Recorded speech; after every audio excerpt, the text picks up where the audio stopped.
اللاتي هاجرن معك وامرأة مؤمنة إن وهبت نفسها للنبي إن أراد النبي أن يستنكحها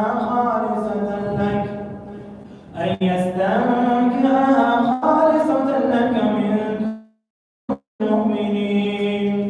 قد علمنا ما فرضنا عليهم في أزواجهم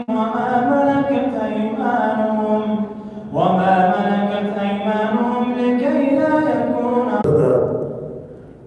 توجه بشرائطی که حضرت رسول صلی اللہ علیہ وسلم داره، موقعیتی که داره و نیاز آن حضرت نیاز راقون شرائط را بهتر تشخیص میده. الله تعالی ایشون اجازه داده که برای شما محدودیت نیست، شما هر اندازه ازدواج که داشته باشید مشکلی نیست. گاهی ازدواج های حضرت برای منافع ملی هست بود، منافع دین، منافع دنیای ملت بود و گاهی یک سری مصلحت ها بود در این ازدواج های حضرت صلی اللہ علیہ وسلم. خیلی انسان هایی که بغض داشتن، دوری میکردن، خیلی اقوام با ازدواج اونها را نزدیک کردن. ولهذا کلنا حضرت 11 تا زن ازدواج داشته، اما در یک وقت 9 تا بیشتر نبوده. مثلا حضرت خدیجه الکبری را ازدواج کردن که 25 سال سن آن حضرت بود و خدیجه الکبری 2 تا شوهر گرفته بودن کاملا و حالا اولاد هم داشت و زن بیوه مسنی بود و آن حضرت او را ازدواج کرد.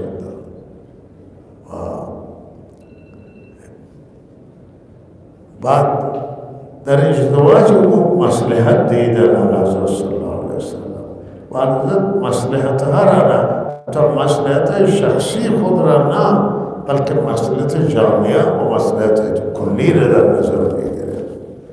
و وقتی که آن حضرت 40 سالگی به نبوت رسیده، خدیجه الکبری پا به پای آن حضرت ایستاد، مسلمان شد و از آن حضرت دفاع کرد، موقعیت داشت، در مکه مکرمه جایگاه داشت و حمایت مالی و جانی از آن حضرت به وجود عمل آمد و زن معمولی نبود، این شیر زن بود و که دارای قدرت بود، قدرت مالی و قدرت نفوذی و چقدر او سبب هدایت مردم شد. و تا خدیجه زنده بود تا سال که حضرت عمرشون به 50 رسید دیگه هیچ زن ازدواج نکردن. تمام فرزندان آن حضرت 7 فرزند از خدیجه الکبری، یکی از ماریا قبطیه، 3 تا پسر 4 تا دختر از خدیجه الکبری که پسرها وفات کردن و دخترها ماندند و بالاخره بعد وفات کردند و فرزند آخرش کوچکترین فرزند حضرت فاطمه و از او اولاد ماند، نسل جاری شد و ابراهیم که از ماریه قبطیه او هم وفات کرد، بالاخره در مدینه منوره بود این وقت، لذا اولاد از حضرت نماند. بعد از 50 سال که حضرت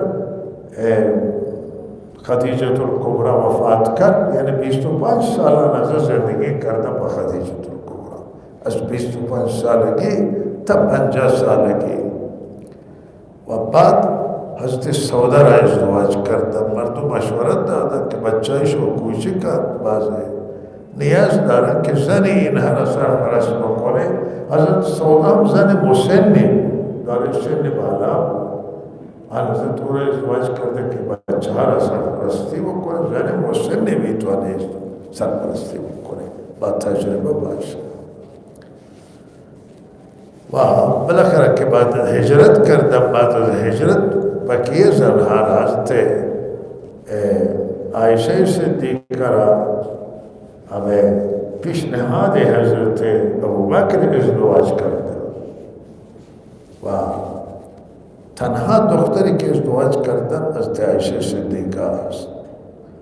بقیه تمام زنهای مسن، ام سلمة چند بچه داشت و بقیه تمام اکثرا اولاد داشتن و سنشون هم بالا بود، اما در ازدواج تمام مصلحت ها را در نظر گرفت و این ازدواج سبب شد که خیلی ها حتی فامیل هدایت بشه به همین.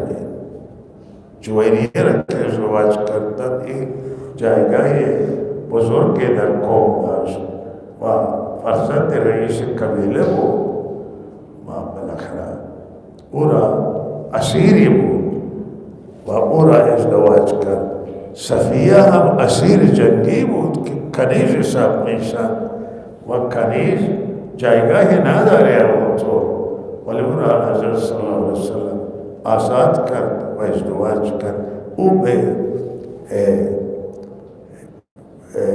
زنی همسری شخصیت بزرگ در آمد و این عزتی برای فامیل اونها بود، برای قبیله اونها بود، منطقه اونها بود. و علاوه از این مصلحت دیگر که اینها همه علم یاد کردن. حضرت عایشه 2210 حدیث به امت رسول، 2010 حدیث حفظ کرده زن حضرت.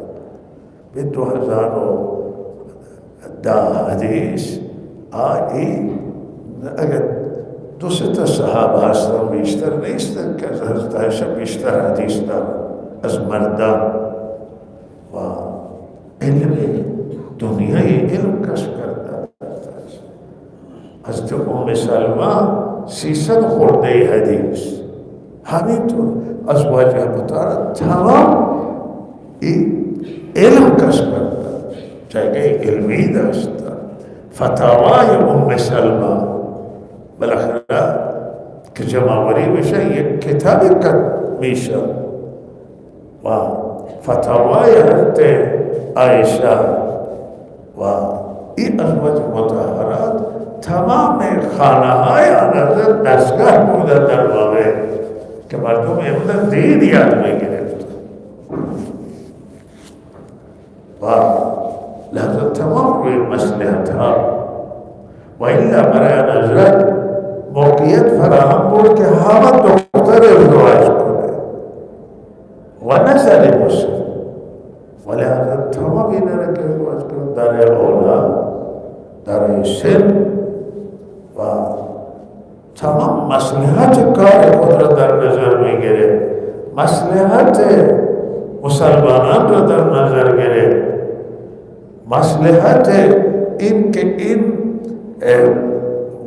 مسئولیت و وظیفه را که الله به دوش حضرت گذاشته است برای او مصلحت او دعوت الله و نشر دین در نظر میگیره و این ازدواج صورت گرفته. این خصوصیت و این بود که الله به آن حضرت این خصوصیت داد که شما را زن ازدواج بکنید، مصلحت رو بدارید، شما اجازه دارید. و آن حضرت از آن حضرت چنان با عادلانه رفتار کرد که هیچ تفاوتی در حق کسی نیامد. و نوبر از آن حضرت الله تعالی معاف کردن که شما اگر نوبر رعایت کنید هم اختیار شد. این نوبه که برای ما واجبه برای آن حضرت واجب، ولی آن حضرت همینطور که برای شما واجب نبود تقسیم و نوبر عادلانه رعایت کرد. و این حکمتش آن بود که این زنان به جای اینکه طلبکار باشند اما احساس احسان کنند که آن حضرت مرا حق مرا اونچه که میدهد حق ما نیست ولی آن حضرت حق ما رعایت میکنه، عدالت رعایت میکنه و میفرمود الله من تقسیم آنچه که در دست من رعایت میکنم و دل در دست تو هست و من از دل سوال نکن. دیگه یک سری امتیازات که در این ازدواج اینجا الله تعالی بیان میکنه. مثلا حضرت اهل کتاب یهود و نصارا ازدواجشون روا است برای مرد مسلمان، برای آن حضرت روا نبود که گفت شما زنی کافر نگیر، غیر مسلمان نگیر. دیگر خویشاوندان آن حضرت به کسی میتوانست ازدواج کنه که هجرت کرده، کسی که در مکه مسلمان بود ولی هجرت نکرده بود آن از اجازه نداشت که بغیر مهاجر ازدواج بکنه و چون هجرت ضروری بود و دیگران میتوانست ازدواج بکنه. هانی خواهر حضرت علی هست، دختر ابو طالب و آن حضرت اراده ازدواج او را داشتن، نتوانست ازدواج بکنه چون الله تعالی فرمود که زنی اگر دختران عموی تو، دختران عمه، خاله اگر هجرت بکنن شما میتونید، اگر هجرت نکرد شما نمیتونید ازدواج بکنید، ولی دیگه مؤمنین میتونید ازدواج. و حضرت هانی میگفت که ما طلقا اونا را میگن که هجرت نکردن در مکه که فتح شد اونها را آزاد کردن و کاری با اونها نداشتن. هانی اونجا مسلمان شد و مسلمان شده بود ولی هجرت نتوانست بکنه. لحظه روز فتح مکه همه مردم مکه را آن حضرت بخشید و لحظه این مسائلی که چندین مسائل که جا متفاوتا این حرم خدمت شد. یا ایوها النبی، ای حضرت رسول صلی اللہ علیہ وسلم نبی، ان احللنا لك ازواجک، ما حلال کردیم برای تو ازواجک اللاتی آتیت اجورهن، او زنهای را که شما از زنهایتون که ازدواج کرده اید و اجور مراد مهر مهرهایشون دادید. آن حضرت هر زنی را که ازدواج کرد مهرش را در جا پرداخت میکرد و مهریه بر خود وام اصلا نگذاشت.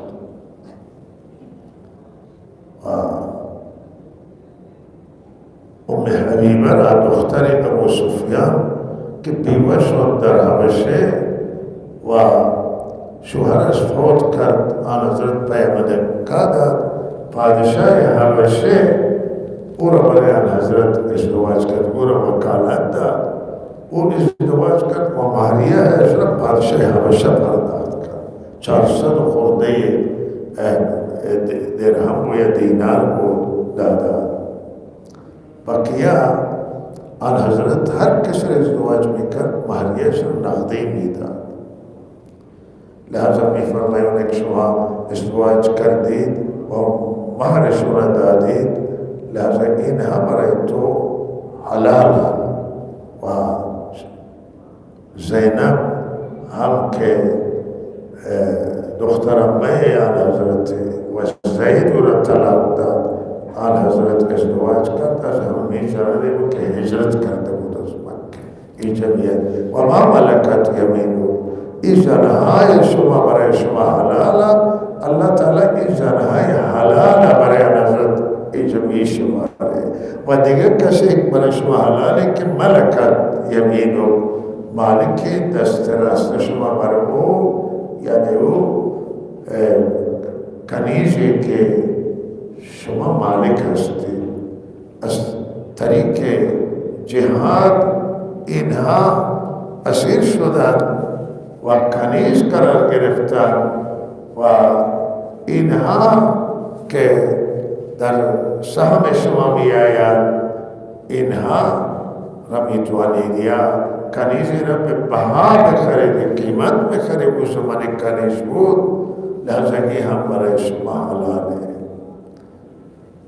مما افاق اللہ علیک از ان کنیزانی کہ شما به صورت غنیمت اللہ تعالی به شما دادا است غنایم جنگی و بنات عمک و دیگر کسی برای شما حلال ہے کہ دختران عموی تو کہ تو اینها را ازدواج بکنی و دختران عمه و بنات خالق دختران خالتو دایی و دختر و بنات خالاتک و بنات دختران خاله های تو خاله و خال این دختران خویشاوند شما نزدیک شما برای شما جایز نما اینجا شرط گذاشته التي هاجرنما این دختران خویشاوندان جایز به شرطی که نه هجرت کنن با شما و اگر هجرت نکردن برای شما حلال نیست این استثنایی که برای باقی مؤمنین باقی مؤمنین اگر هجرت نکرده بود میتوانستن دختر زن در مکه بود مرد در مدینه بود میتونه ازدواج بکنه مسلمان شده بود زن ولی آن حضرت نمیتوانست مگر اینکه هجرت بکنه و این هم حکمت داشت که اللہ تعالی بعضی چیز که برای دیگران حلال کرد برای آن حضرت صلی اللہ علیہ وسلم برای شما این مناسب نیست و امرأة مؤمنة و یک زنی که دارای ایمان میگه که اشاره میکنه میگه که اهل کتاب نباشه زنی که ایمان داره مؤمنه مسلمان این وهبت نفسها للنبی اگر این ببخش نفسش را برای پیامبر و بدون مهر این اراد النبی و اگر نبی صلی اللہ علیہ وسلم اراده بکنه ایستن که نکاح بکنه به مصلحت خود تشخیص بده به مصلحت جامعه تشخیص بده و میل به ازدواج داشته باشه این صحیح برای شما خالصتا لکه خالص برای شما صحیح من دون المؤمنین برای بقیه مؤمنین صحیح که ما برای شما درسته اگر کسی نفسش را به شما ببخشه و بگه من شما مهر نمیخواهم و شما اگر بخواهید من ازدواج بکنید برای شما ازدواج صحیحه برای دیگران روا نیست اگر زنی خودش را به کسی نفسش را ببخشه و بگه من ازدواج بکن با مهریه درسته بدون مهریه درسته و حتی اگر مهریه تعیین نکنند و نکاح خوانده بشه مهر مثل لازم میشه هیچ زنی بدون مهریه نکاحش جایز نیست برای هیچ کسی ولی این اللہ تعالی برای حبیبش که ازدواجش روی مصلحت ها بود و روی این اجازه داد که اگر تشخیص بده چنان چیزی میتونه که آن حضرت او را ازدواج بکنه و یک حدیث است که کسی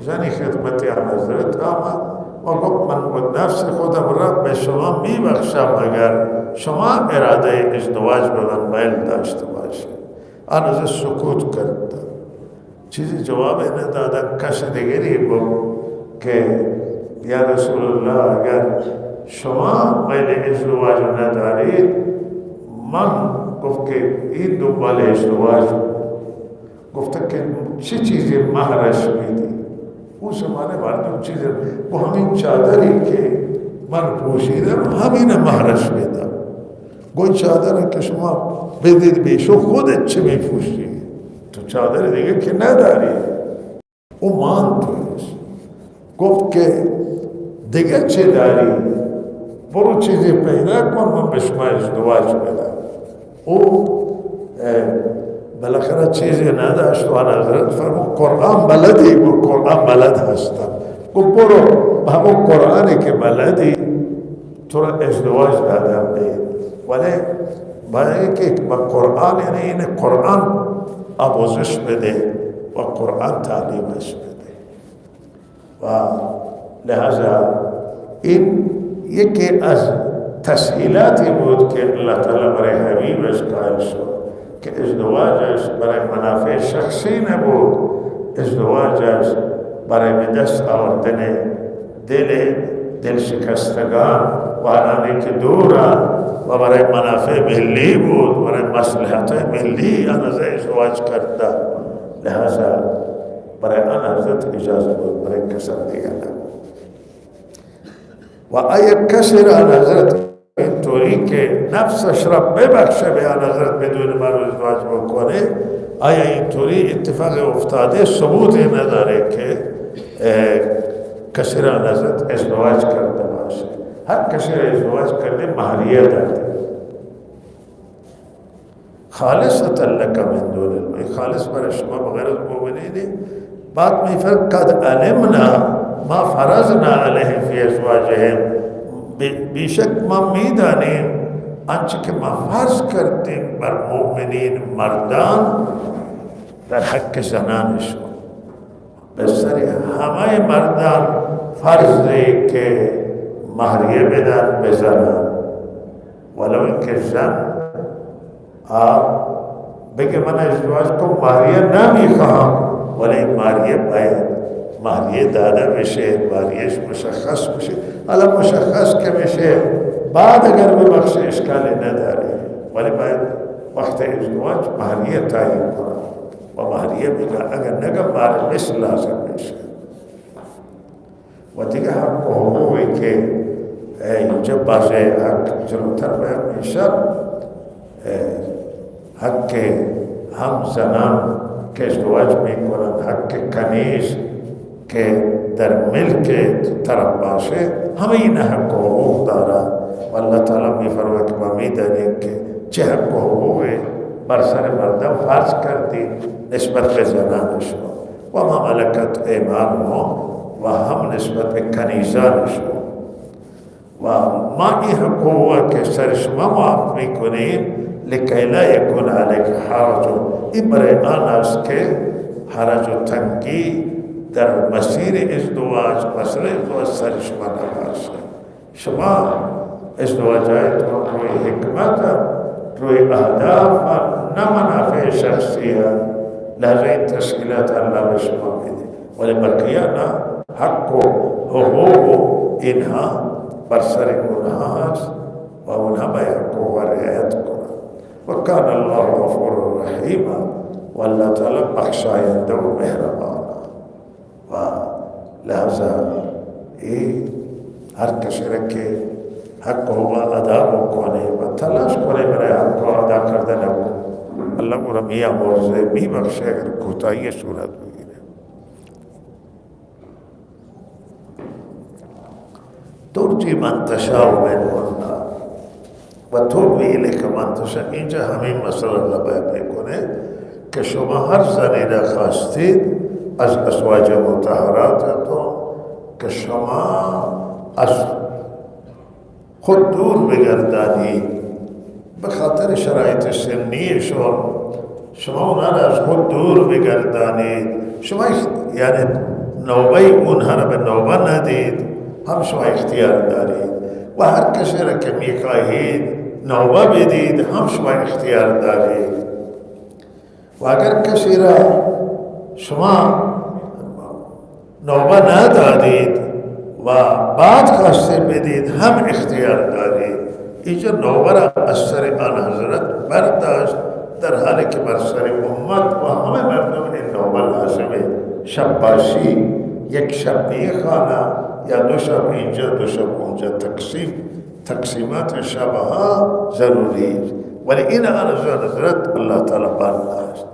و حکمت این بود که الله فرمود که حکمتش را بیان میکنه که وقتی نوبه نباشه سر شما و شما نوبه را رعایت کنید، مایه سردی چشم ازواج مطهرات میشه، مایه خوشحالی اونا میشه. آن حضرت صلی الله علیه وسلم طول زندگی نوبه را رعایت کرد، الله تعالی بخشید، ولی آن حضرت نوبه را رعایت کرد و مایه خوشحالی بیشتری بوزنان شد که آن حضرت الله اختیار داده، ولی آن حضرت رعایت میکنه. تا آخر زندگی رهد. آخر که مریض شده و نتوانست از این خانه به اون خانه برد، اجازه گرفتن و در خانه حضرت عایشه رضی الله تعالی بستری شده و در آنجا جانب حق تسلیم کرده و به ملأ اعلی پیوسته. و این خصوصیت دیگری برای حضرت ترجی منتشر. ترجی یعنی تو دور بگردان هر کسی را که تو میخواهی از این زنان و تو ویلی که منتشر. از این زنانی که ازدواج کرد کسی میخوای با خود نزدیک کنی یا نوبهشون را رعایت کنید، یعنی حقشون بدید که شب خانهشون باشید، هم در اختیار شما هست. و هر کسی که ندادی هم در اختیار شما هست. و من ابتغیتا ممن ازلتا، و کسی که شما طلب کردید از اونایی که اول تاخیرشون دادید، فلا جناح علیک، و تو هیچ گناهی نیست، تنگی نیست. یک بار حقش را ندادی، بعد حق شب باشی را دادی، هم اشکالی نیست.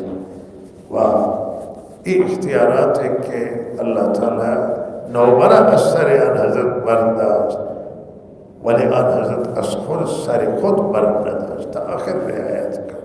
حضرت سودا سنش بالا بود، بعد از خدیجه الکبری این زن مسنی بود و گفت ازدواج کرد و ایشون گفت که یا رسول الله من دوست دارم که در زوجیت شما و نکاح شما بمیرم و روز قیامت جز با شما باشم، جز ازواج شما حاصل بشم.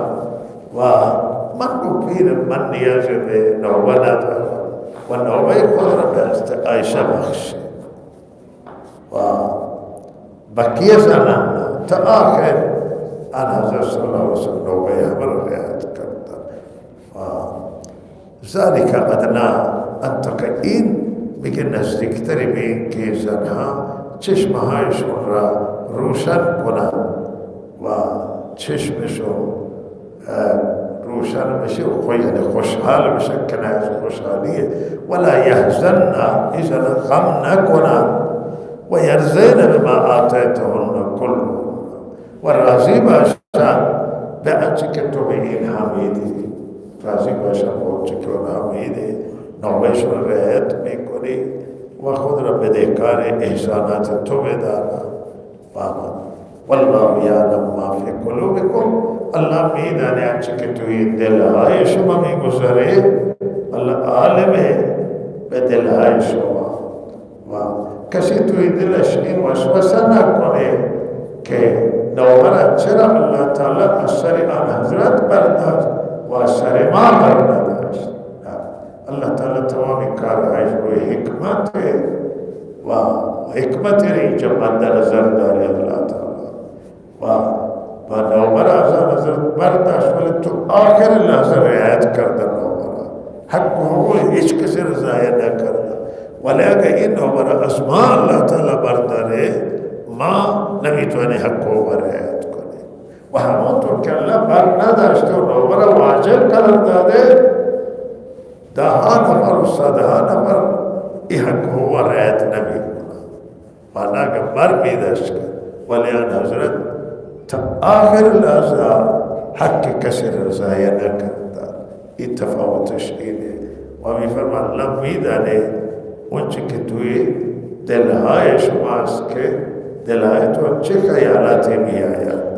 و کان الله علیما حلیما، الله دانا هست و بردباره و همه بسیاری چیزها را می بینه و حلم خرج میده از خودش و مؤاخذه نمی کنه که کسی اگر یه چیزی داره استغفار بکنه و برگرده به سوی اللہ تعالی. و یک آیه من درس تمام نشد، انشاءالله بعدا و آیه خدمت او هم در همین بابت هست.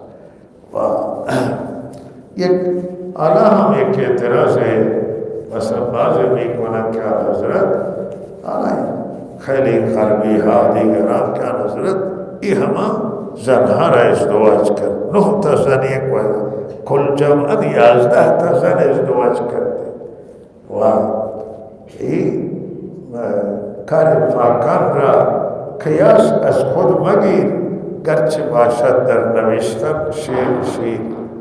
مولانا روم رحمت الله علیه فرمائیں کہ انسان های پاک که اهداف مقدس دارد، اهداف پاک دارد، اینها را نباید هیچ کسی قیاس بکنید. شما فکر کنید که آن حضرت با اون موقعیت و جایگاهی که داشت به هر دختری که به امریکا میداد ازدواج میشد، افتخار میکردند، ولی آن حضرت یک دختری ازدواج کرده، بقیه زنهای بیوی دارای اولاد، بله، و دارای سن، ولی حضرت ازدواج های آن حضرت روی منافع شخصی و استفاده شخصی نبود، روی اهداف نشر وحی، نشر دین، نشر هدایت و خدمت برای جامعه و برای مصلحت های کلی، خواستن که دل دیگران به دست بیارن، دیگران که دور به خود نزدیک کنن و اینها همه به حکمت روی مصلحت بود و لحظه اونها این چیز متوجه نمیشن